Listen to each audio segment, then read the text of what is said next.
In this lesson, we're going to be looking at what happens if we raise an index to a power. In other words, what if we raise a power to another power?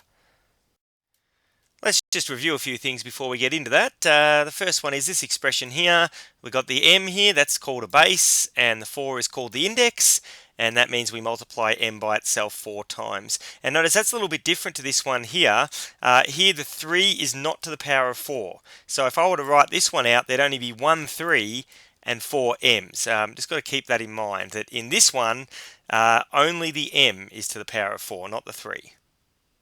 Also, when we have a number in front of a letter, we call that a coefficient. So if I wanted to refer to that number there, I would call it a coefficient. Now we also just want to remember what happens when we multiply bases, such as this one here. And so the basic rule is that we add the index numbers together to make 7, and the coefficients get multiplied normally. So add the index numbers, multiply the coefficients as usual. And when we're doing division with index numbers, we do subtraction. So we've got k to the 7 there and k to the 4. So we're going to end up with k to the 3. And we just divide these coefficients normally. So we'll end up with 5k to the 3.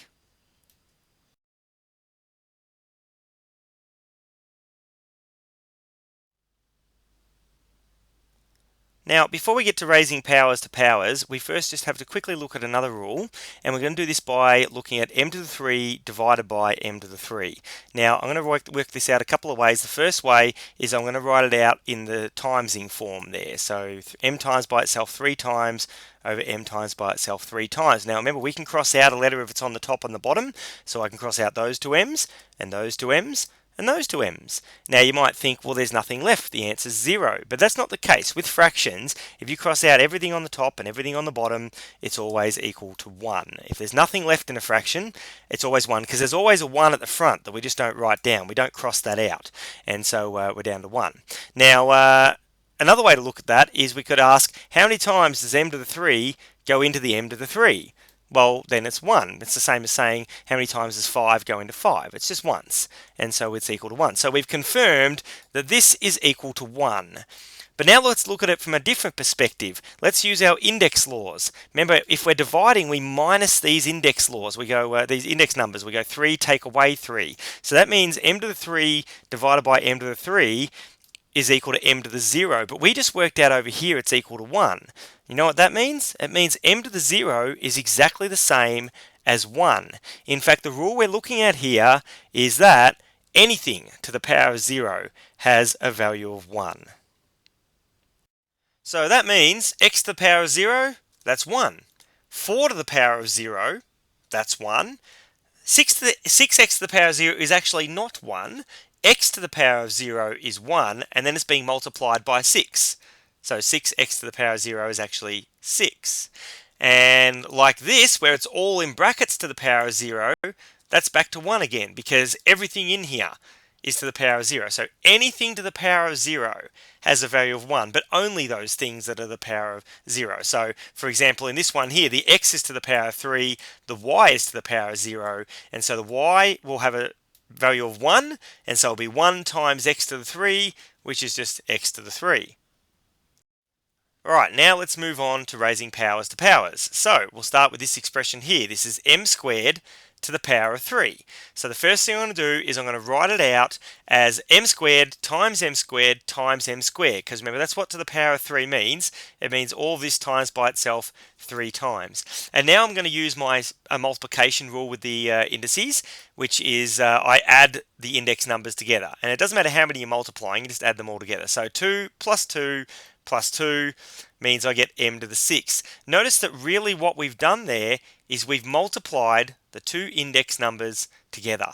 That's all that's happened. We've said, well, there's 3 lots of 2. And so our rule is that when one power is raised to another power, you multiply those two numbers together. Now, taking a look at another one here, this time we've got 4m squared to the power of 3. Once again, I'm going to write it all out in that expanded form of doing this times by itself 3 times. And now I'm going to work out what is 4m squared times 4m squared times 4m squared. Remember, our indexes just get added just like before, but the coefficients get multiplied. And so 4 times 4 is 16, times 4 again is 64. So that's going to come out as 64 m to the power of 6. Notice that once again, my index numbers got multiplied. 2 times 3, they got multiplied. But this coefficient, it got raised to the power of 3. See how I ended up doing it by itself 3 times? And so you just do 4 times 4 times 4, just as if it was just 4 to the power of 3. So coefficients get raised to this power normally. Now, a couple of quick notes on that. The first one is that 4 to the power of 3, m to the power of 6 is exactly the same answer as that one there, because 4 to the power of 3 is 64. So if you were going to get a really big number, then you probably just leave it like this. Now, you won't worry about that too much in this lesson. Generally speaking, you'll get small numbers, and so you'll always want to work out what they are when you've got just a number to the power of something. And the other thing to note is that if I wrote it out like this is the original question, see how the 4 is not in the brackets? That means the 4 wouldn't change. This power of 3's got no effect on the 4 whatsoever. And so all I'd do is multiply my index numbers together and I'd get 4m to the power of 6. Now, when we've got raising to a power and multiplies and divide, we do the raising to a power first. And so in this one here, we would do our raising to the power first. So that would be 12 because you multiply them, that would be 10. And in this one here, we would again do the raising to the power first, so that would again be 12, that would again be 10, and then after that we can do our division laws like normal. So always do the raising to the power, getting rid of the brackets first, just kind of like normal BODMAS, really, getting rid of the brackets first. Let's see it in action with some examples, and so we're going to start by simplifying this expression here. The first step is always going to be to write down the expression, and with these ones you can just write it next to it because we're going straight to the answer. The 3 is not to the power of anything. All this bracket is to the power of 0, so that all becomes 1, and the y to the 4 is just y to the 4. So we got 3 times 1 times y to the 4.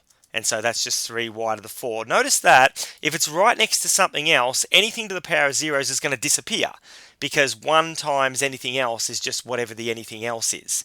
And so anytime you've got something to the power of 0 and there's something else right next to it, then all of that is just going to disappear and you're not even going to write it down. You just write everything else down. Okay, next one, we're going to simplify 2x to the power of 4 all to the power of 3. So we'll start by writing it down. Now we can do our raising the power. So 2 gets raised to the power of 3 normally. So we work out 2 times 2 times 2. You don't have to write that down. You can work it out in your head or however you want to. 2 times 2 is 4. Times 2 is 8. So we know the number is going to be 8. And these numbers, remember, they just get multiplied. So 4 times 3 is 12. Final answer will be 8. Then x to the power of 12. In the next one, we've got some powers to be raised and we got this multiplication here. So let's start by writing it down. And this time I'm going to need to go down the page because I'm not going to go straight to my final answer. There's 2 steps. Work out the powers first, get rid of those brackets, then do the multiplication. So let's do these first. I multiply them. So that's 2 by 5, which is 10. This one's 4 by 2, which is 8. And so I end up with 3 x to the 10 times 7 x to the 8. Now I can do my multiplication.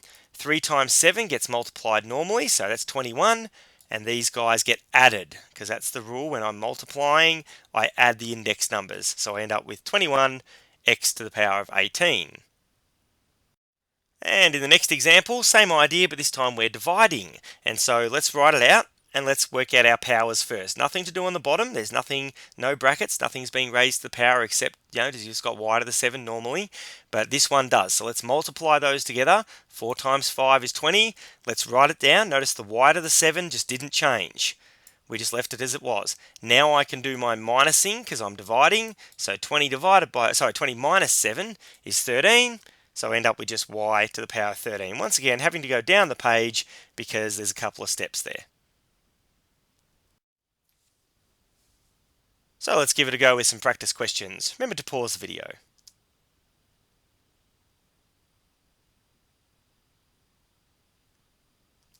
And there's the solutions for it. Hopefully you got them right and also showed the proper working. So in the first one here, we notice that all of this is to the power of 0. And because it's got other things next to it, it means it just disappears because all that becomes 1. And 1 times xk to the 3 is just xk to the 3. In the second one, I had to raise all of this to the power of 2. So I wrote down the question, and then I went 5 to the power of 2 is 25, because that's 5 times 5. And with t, I had to multiply the index numbers together there. So 7 times 2, which is why it's 14. In the third one, I wrote it down to start with exactly as it was, and then I proceeded to get rid of my brackets. So 4 times 3 was 12, 9 times 5 is 45, and then I did the 6 times 2, which gets me 12, and then I added the index numbers because of our special rules, which is why it's 57. And in the last one, once again, I wrote the question down, had to work out the powers of first, so get rid of the brackets. 6 times 4 was 24, wrote that down. The m to the 8 just didn't change, I just wrote it down underneath, and then I could do my minusing. 24 minus 8, which is 16.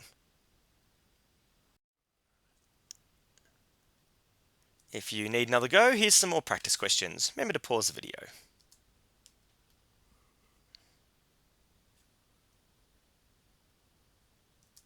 And there's the solutions to those ones. And that brings us to the end of the lesson.